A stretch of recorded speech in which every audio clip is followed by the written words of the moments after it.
Welcome back to No Offense. I'm your host, Makeda Royal, and today I'm sitting here with Mike Jackson, Seattle Seahawks cornerback, Parker High School alum, and Birmingham native. And today I just want to talk to Mike about his journey to the NFL. So you went to Miami, and then you went to the NFL. Like, walk me through that process. Like, tell me about your path. So I went to Miami. I graduated 2015, and just when I got down there, Miami totally different from Birmingham. So trying to figure out, like, all right, how do I navigate, like, yeah, I'm in Miami, but I'm still from Birmingham, and I don't want to get it down here, just go buck wild. Right. So it was kind of like, navigate, like, football, just life, like, all those different things. And I feel like I handled it well. Like, I had the same type of problems every college kid had, but being away from home and that type thing. But it was just, like, quick. It happened so fast. Like, I left before I even graduated. Okay. So I didn't, like, you know how normally, I think it's like the last week you do all your senior fun stuff. I missed all that. And I went down and came back for graduation. But I feel like the obstacles was mainly, like, I'm not from Miami, so as far as playing time, just the city, like, those things was kind of tough. And then once I got to the league, it's like now, like, in the offseason, I got all this free time. And it's like, how do I handle this? Like, I can't just go party the whole time, because then I ain't putting in no work.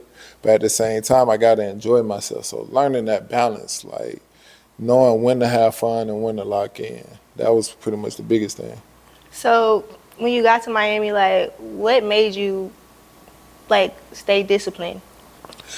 One, I ain't have no money. Okay. Like, so it's like Miami, you can't go out, like, you ain't got no money. But also just knowing that I wanted to go to the league, like, I didn't want to just stop at Miami. So I didn't let all, like, the flashy lights, because once you get down there, you think, like, bro, everybody got money and they don't. Like, you got people who ride around in foreigns, but you go to their spot, it's like, you live here. Like, so it's just like kind of seeing the smoke and mirrors. So at what point in your college career did you know, like, I can go to the NFL? Probably like my junior year, when I think I caught like 4 picks that year. So it was kind of like, yeah, I got a real chance to, like, go to the league now. I just got to, like, stay consistent. Okay. Yeah. And so how did you stay on top of, like, your schoolwork? Just really, be honest with y'all, part of me, I didn't. Okay. Like, I had a good academic advisor, Millie. Like, she stayed on me. Like, if I ain't go to class, if I ain't do something, like, she was always on me. So she part of the reason why I graduated. So you leave Miami and you get drafted by the Cowboys, right? So talk to me about your experience going to the draft, and you also experienced some challenges along the way. You got cut, you got waived a few times. So talk to me about your mindset during that time. So when I got drafted, it was like best feeling ever. I almost missed a call, like. What were you doing? So I was getting ready to go to the kitchen to get something to eat, and I left my phone in my room. So I'm like, all right, I got to go back and get it, because normally I never have my phone on me. So as soon as I got it, set it down, the call came in, and it was Dallas. Everybody went crazy. But just going from that to a couple months later, them cutting me, it was kind of like heartbreaking. Like, man, like, y'all just told me you love me. Now you saying you don't want me. So it was just like, I found out a lot about myself, like, understanding, okay, like, just because they cut you don't mean it's the end of the world. Like, let's give up. Like, nah, like, all this stuff that's happening is happening for a reason. Like, a lot of people don't know how I feel to get cut. And when they do happen to them, they fall to pieces. So it's like, I feel like you don't know what the real NFL is until you've been cut or traded or, something like that. And for me, it was like, it happened early in my career, so the emotion side of it got taken out. So now, like, I can get a call right now saying, oh, we cut you. You wouldn't even know, because I ain't going to show no emotion, because I understand it's a business. Like, you got to show the best product and show them why we need to keep you. So, yeah. So a lot of athletes, they experience a moment, kind of like, Michael Jordan, he got cut. Yeah. Terrion Arnold, like, he talked about when his teammates started over him and, like, they kind of changed his mindset. Yeah. Would you say you had a moment like that changed your mindset? It just made you go harder, really. I feel like I always kind of had like that underdog mentality. Like even in high school, like 10th grade, I had to fight just to start. Like coach wanted to put somebody. It's always like coach wanted to put somebody else there, but eventually, like I beat them out the job. So that kind of just been my mindset. Like stay consistent, like stay true to me, and like I know I can outwork anybody just based off Coach Otis. Like no, most folks is not doing that. So that's kind of like my foundation. So I can go anywhere from that. So now that you're in the NFL and you kind of reflect back to the moments when you weren't there, like everybody had somebody that inspired them or kept them encouraged along the way. Like who kept you encouraged and who really like put in your head like, hey, you can go to the NFL, like you can do this. Like who believed in you? Coach Otis, like I wouldn't be in the league without Coach Otis. Like he's the one who taught me how to actually work, and he played in the league. So it's kind of like where you played where I want to go, and you taking the time to come back and like help me to get there. Like, and it was just he set that foundation of, all right, you say you want to do this, well, this is what it's gonna take. So you like I remember it was times I go to school, get done with school, make it to Coach Otis by 4:30, and then I might not get back home till 8:00 to do. And now I'm tired. I still gotta do my homework and all that. But it was just like he made it fun. I had other people who trained with me, and it was like a brotherhood. So yeah. Okay, so you get picked up by the Seahawks, right? You go from the Cowboys to the Lions to the Seahawks. Yeah. Okay, so would you say at what point, I know you ended up starting 17 games. At what point did you experience like that breakthrough in order to be able to start? I'll say it was the last preseason game against Dallas. Like, I had a real good game, and I love playing at Dallas because I stay there, so that's like home to me. So I had a real good game, and it was one of them things like I kind of knew I was gonna make the team, but I wasn't sure I was gonna start. And then the coach sat me down and told me like, "Nah, you the starter." And we played Russell Wilson, the Denver Broncos, week 1. So like that being it's Monday night, like that was a huge moment because it's like my first start is Monday night against Russ, like, and crowd going crazy. I think I had like 2 fumble recoveries or something like that. Yeah, like it was a crazy game. So that was kind of like my breakthrough moment. Like, yeah, I really can do this. So like, how did you feel when you found out like I'm the starter? Like, what was your reaction? It was like, yes. But at the same time, it was like, okay, like now you on the field, let's go have some fun. Like we don't work to get here. Now this the fun part. So far, so as long as you've been playing, what would you say is the best moment of your career on the field? Best moment? Yeah. Oh, when I caught 2 picks against Syracuse in college. So I got a little boy. I found out I was having a boy like that Monday before. So we played Syracuse. Like in college, I was there when we had the turnover chain. So we used to practice our celebrations like in practice. And I got the pick and I ran over to the bleachers and like rocked the baby. And crowd went crazy. Like, yeah, it was wild. So that's probably my best moment. Ball away. Dungy. Wobbly throw to the sideline, and it's an easy interception for Michael Jackson. But it looked like that pass was almost intended for Jackson. The turnover chain around the neck of Michael Jackson. Okay, and what about the NFL? NFL best moment. Oh, I caught a pick. I caught my first pick New Year's Day against the Jets. And Quincy and Quentin play for them. They from Birmingham too. And we all played on the same Little League team. So it was kind of cool to like talk trash to them. Like, yeah, I caught a pick against y'all. Did you return that one? Yeah, I ain't scored though. Okay. But yeah. Were you out of breath? Oh, yeah, I was tired. I was tired, yeah.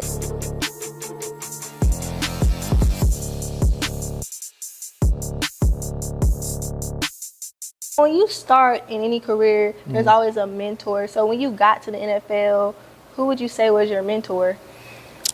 I say Tavon Austin. Okay. Like, I met him when I was in Dallas, and he was kind of like that vet that I don't talk. Like, I ain't talk to people because I don't know them. So it's like, I'm coming there, I ain't talking to nobody, I'm just going to work.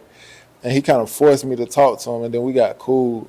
And like now, like our kids play together. Like I'm always over his crib, and like to me, it's like it's a blessing because I remember watching him when I was in high school, and it's like, bro, you Tavon Austin, like you that dude, like you have every reason to have a big head and all that, and he a regular dude, like he's still him, he's still somebody from Baltimore, Maryland, like he don't act like he better than nobody, which is real.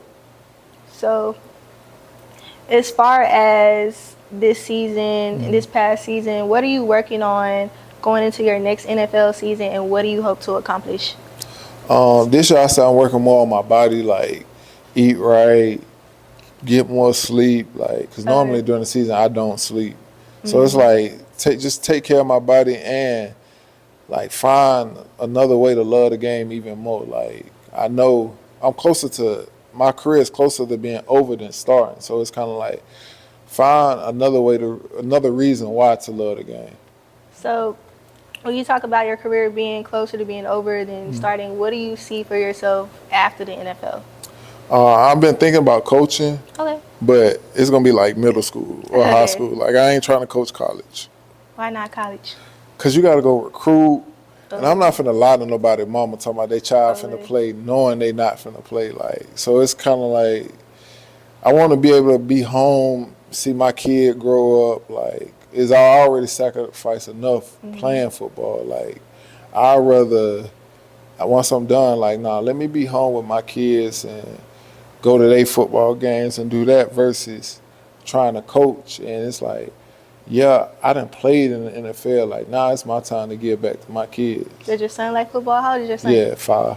5? Is he playing already? Yeah, he loves football. It's hilarious. You gonna train him up? Yeah, I said I'm gonna wait. I'm gonna let him do what he do, and then once he get older, then yeah, I train him. Now, a lot of athletes, they're like multi-sport athletes. Did you play anything else in high school? Nah, I mainly just play football. Okay, like, but can you hoop though? Yeah, I can hoop. I don't believe it. I'm telling you, I ain't care enough about no basketball. I'm like, I ain't going to the NBA. Okay. Yeah. So you were just like, whatever. Yeah, like whatever.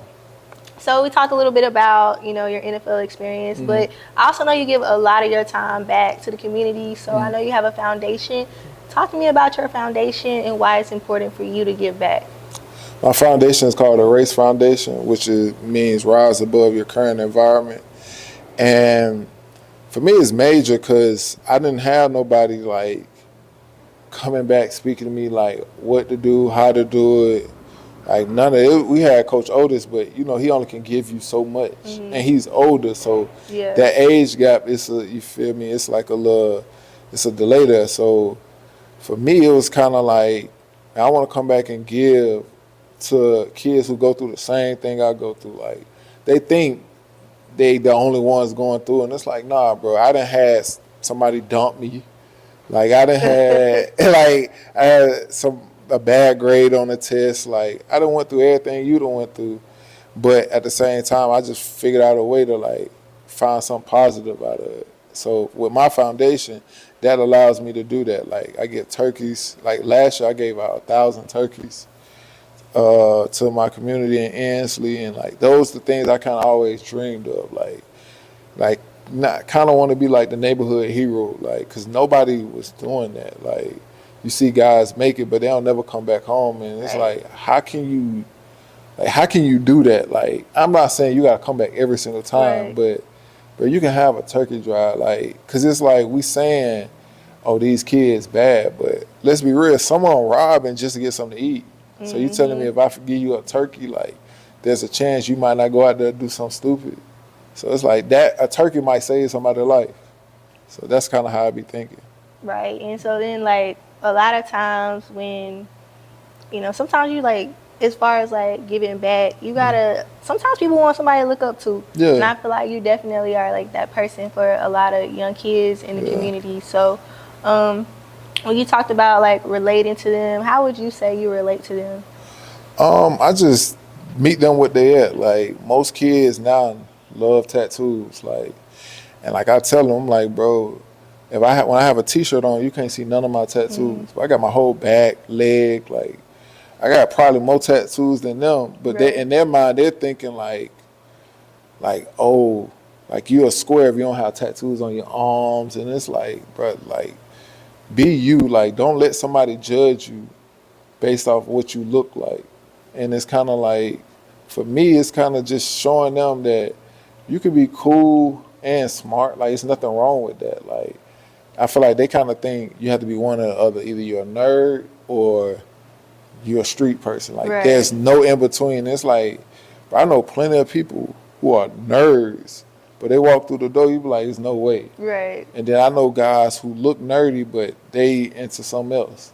So it's like, you just be you. Like, don't try to be like nobody else. Don't judge a book by its cover either. Yeah, 'cause like, you never know. you never know. Like, I have a college degree, but you wouldn't think that. Like, I talk like I've been living here my whole life. And it's nothing wrong with that. Like, you don't have to change who you are. You got to adapt some, but you can still be you to your core.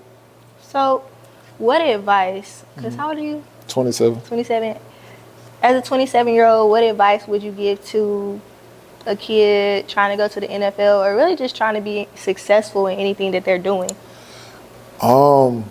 Just believe in yourself, know you're going to lose people along the way. Like, there were times where I just knew, like, bro, I'm going to make it to the top. Like, it's the reason why they say that it's lonely at the top. Like, because everybody you came up with, chances are they're not going to be there. Like, folks going to give up, folks going to turn on you. Like, all those things going to happen, but, like, get some reward out of your pain. Like, and the things that you go through, just make them positive.